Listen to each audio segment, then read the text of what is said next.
My name is Amanda Keller, and I'm 28 years old. If you ask my friends to describe me, they'd probably say I'm careful, maybe even cautious. I work as a software developer, make a decent salary, but I've always believed in saving for the future instead of chasing appearances. I drive a 2012 Toyota Corolla with a few scratches on the side, but a solid engine. I cook most of my meals at home, and if I go out, I'd rather spend the evening hiking under the stars than ordering overpriced cocktails in a rooftop bar. My friends joke about my meal prep containers, and my coworkers tease me for bringing the same brown rice and chicken for lunch. But honestly, I don't mind. I was saving for something bigger, a home independence, a life built on stability, not impulse. When I first met Ethan, he told me that he admired that about me. We met at a friend's barbecue, and while everyone else was showing off new gadgets and expensive watches, Ethan leaned close and said, "You're different." I liked that.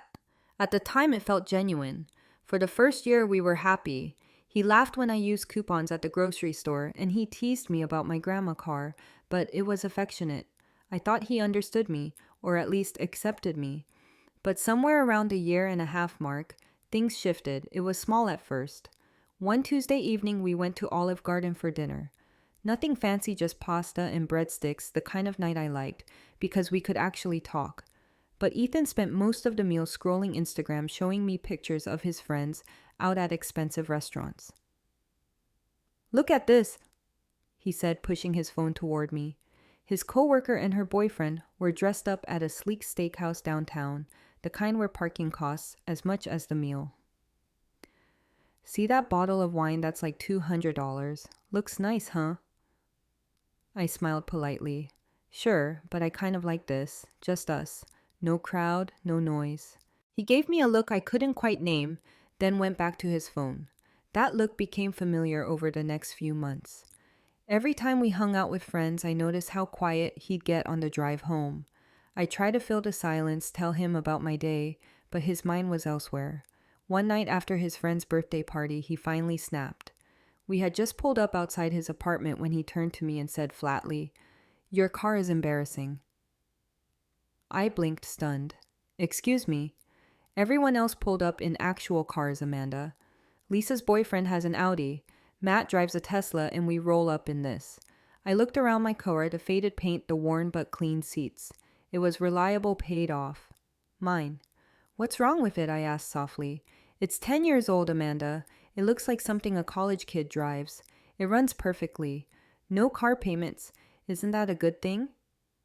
He sighed, exasperated, like I was missing the point. "Never mind. You wouldn't understand." That night, lying awake in my small studio apartment, his words echoed in my head, embarrassing. It was the first time I wondered if he wasn't just teasing me, if he really did look at me with disappointment. I tried to shake it off, but something had changed. The warmth in his jokes had been replaced with resentment, and for the first time I felt ashamed of the very choices that had once made me proud. And deep down I knew this was only the beginning. The weeks after that night were different, subtle but undeniable.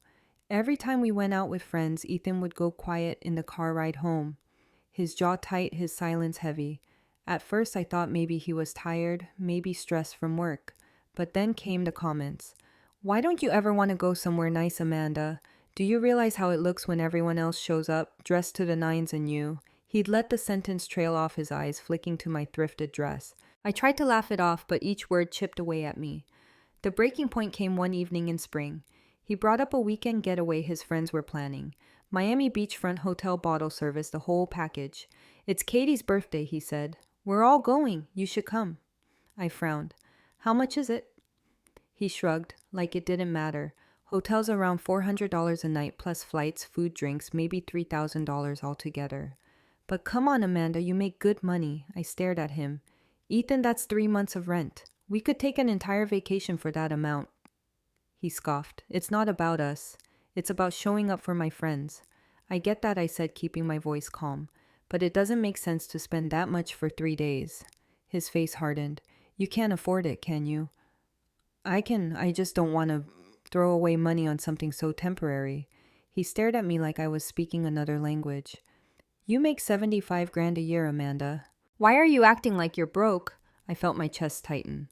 It's not about being broke, it's about priorities.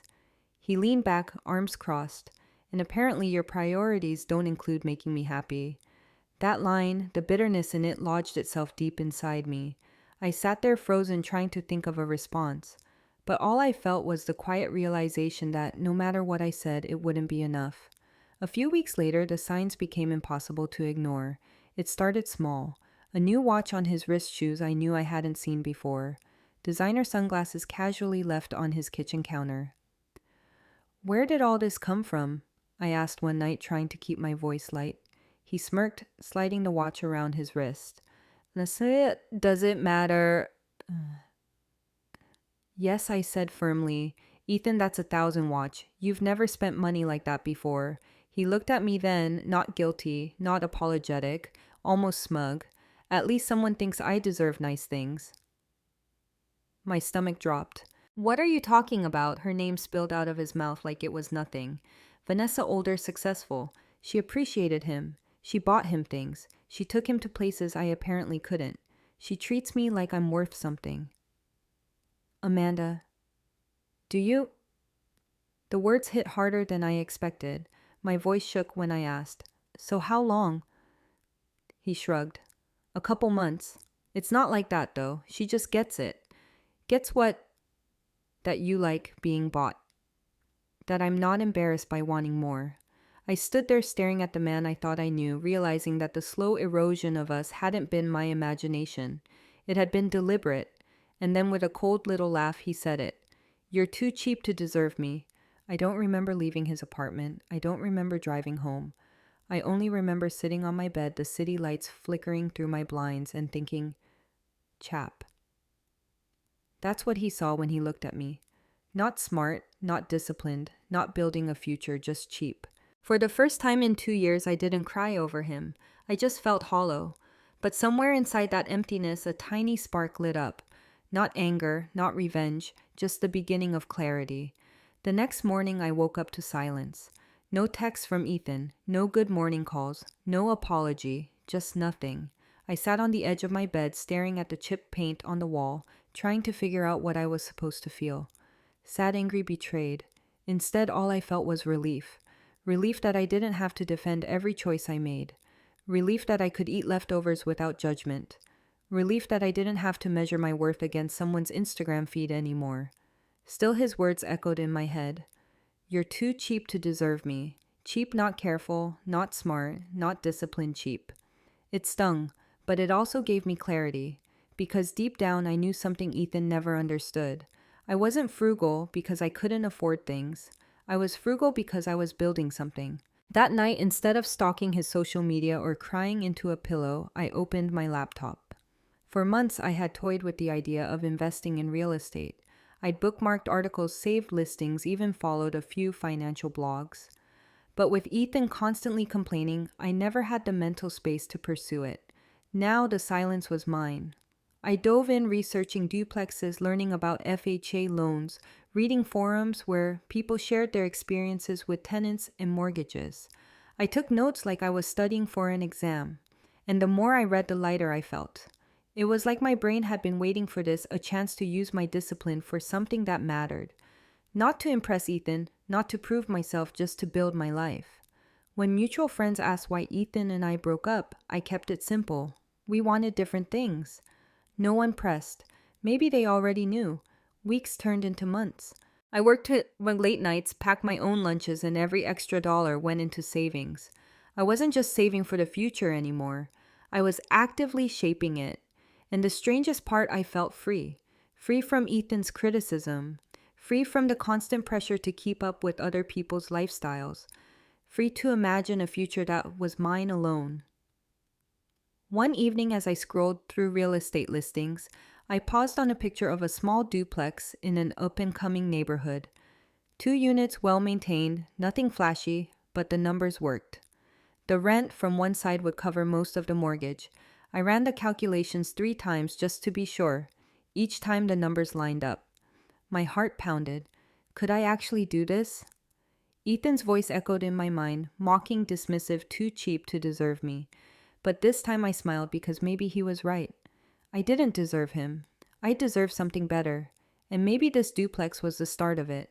I clicked request information on the listing, my hand trembling but steady enough to know one thing for certain. I was done shrinking myself to fit into someone else's idea of worth. From now on, I'd build my own. Closing day. I can still remember the smell of fresh paint and the nervous sweat on my palms as I signed the final papers. The duplex wasn't glamorous. The siding was a little faded, the kitchen tiles outdated, and the backyard needed serious landscaping. But it was mine. When the realtor handed me the keys, I stood in the empty living room, staring at the sunlight filtering through dusty blinds.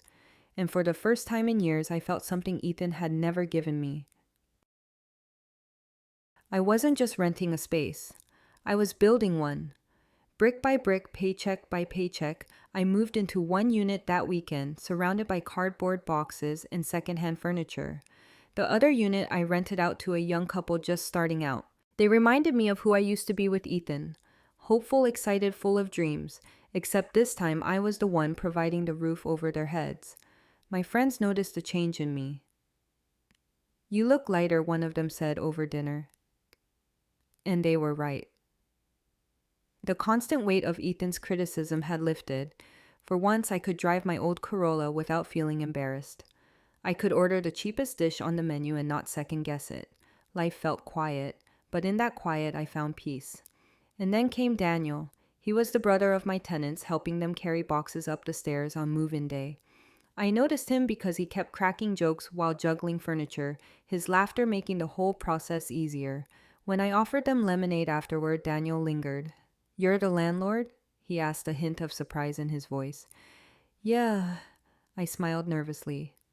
"First property, still figuring things out." "Well," he grinned. "From the way my sister talks, you're already a better landlord than her last one.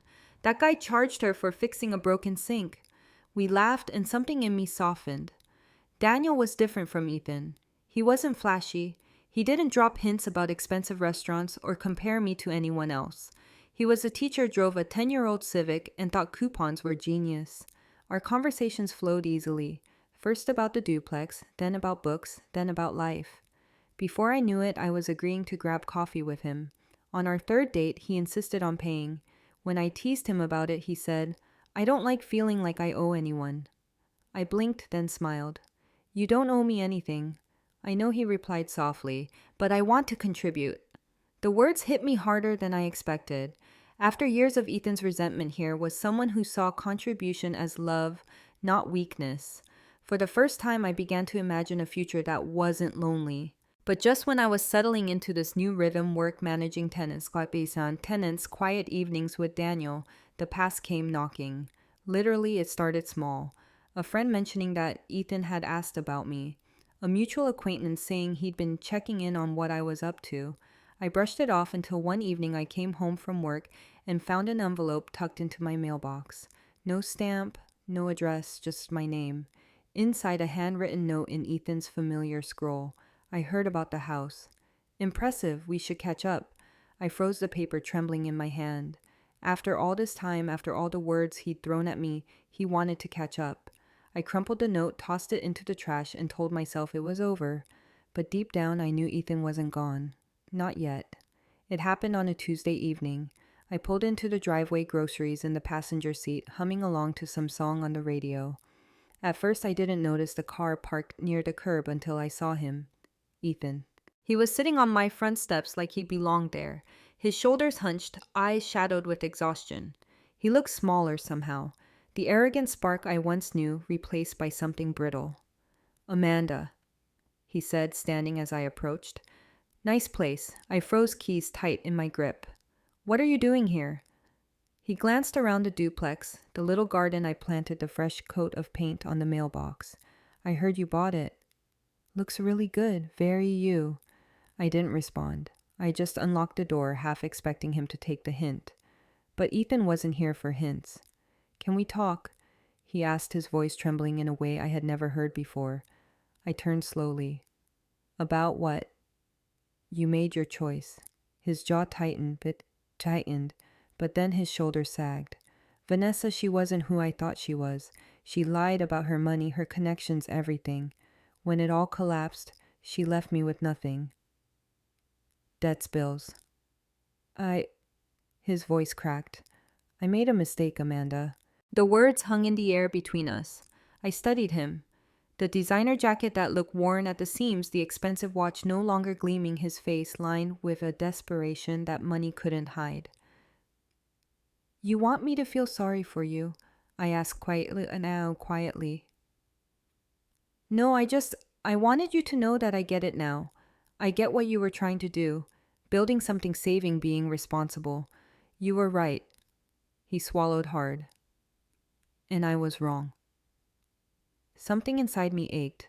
Not because I wanted him back, but because a part of me had once begged for these words, and now standing in front of him, they felt hollow. Too late. What do you want, Ethan? I asked. He hesitated, then whispered. Another chance. I almost laughed. Another chance after everything. I was stupid. I was chasing things that didn't matter. You matter. You always did. His voice broke, and for the first time I saw fear in his eyes. Not the fear of losing money, but the fear of being alone. I shook my head. No, Ethan, you didn't lose me because you made a mistake. You lost me because you never valued me to begin with. At that moment, headlights swept across the driveway. Daniel's car. He stepped out smiling as he saw me until he noticed Ethan. His brows furrowed, protective instinct kicking in. Everything okay?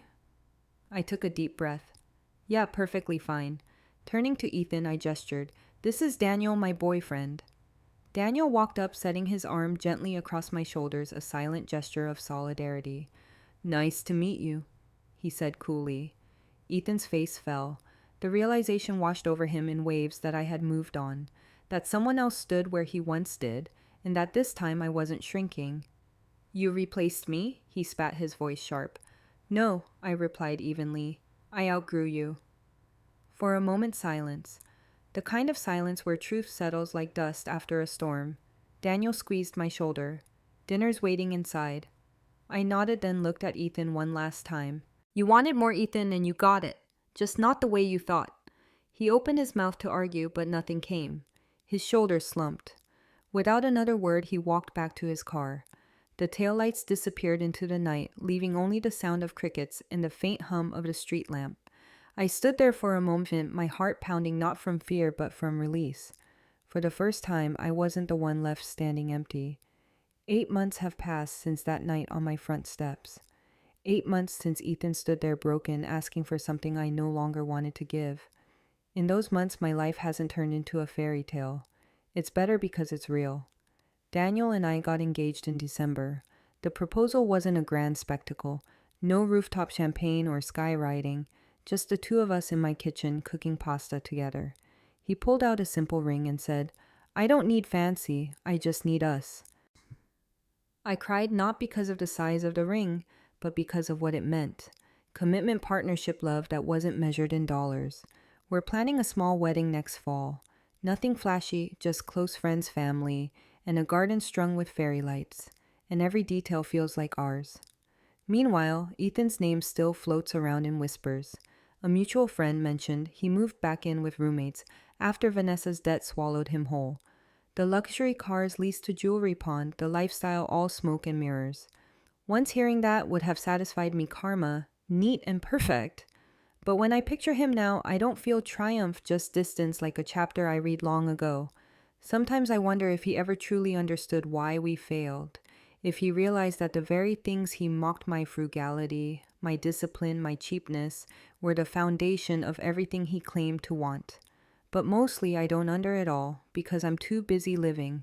On weekends, Daniel and I work in the garden outside the duplex.